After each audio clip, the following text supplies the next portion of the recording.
不能洒太多的水，洒太多的水会烂根的。是下雨天积水，也是容易烂根的。烂根的话，下面大概5公分，要剪掉，然后用那个纸杯底部那个纸挖掉，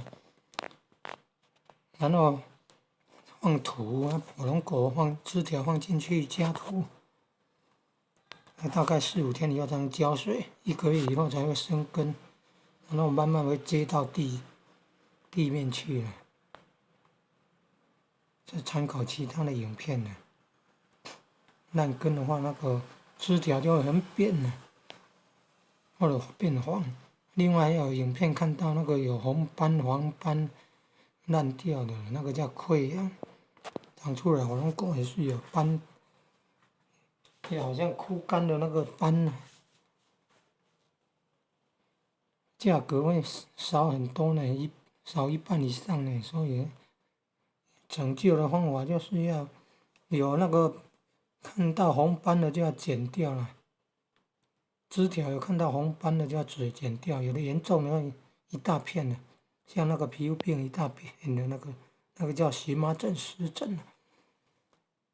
很可怕。你看火龙果那个枝条如果有一片的斑哦，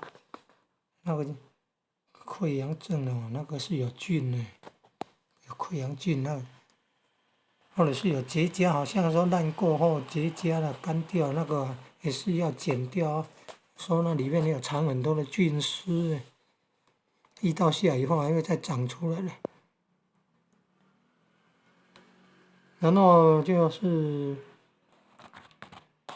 烂掉了，当然要剪掉，然后要喷洒那个药物，叫吡唑类的药物啊，吡唑呢，迷菌汁啊，吡唑灭菌汁啊，可做吡唑类的那个药物啊，吡唑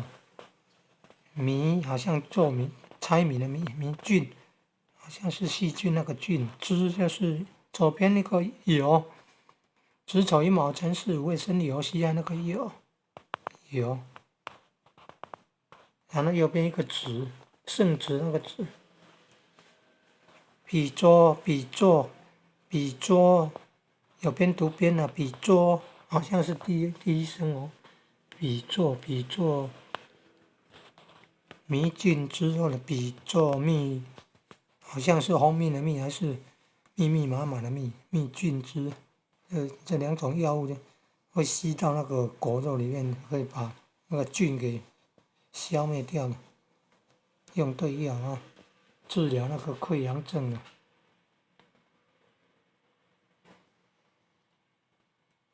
这个火龙果枝条，一条上来不要有分叉，只能留一条往上长了，长到那个架子顶，再剪掉尾巴，然后它会再长出那个新芽，大概留3枝。按一直往上长的话，就绑那个保特瓶加水，保特瓶装水，绑绳子绑，跟枝条绑在一起，不要太重，一些太重会拉断。不要太重，变成那个有伤口。慢慢调整，加水，慢慢调整，把那个枝条压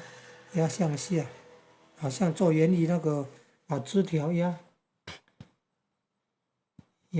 弯的那种样子，慢慢调。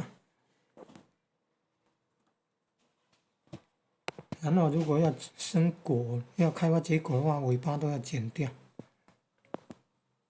尾端要剪掉。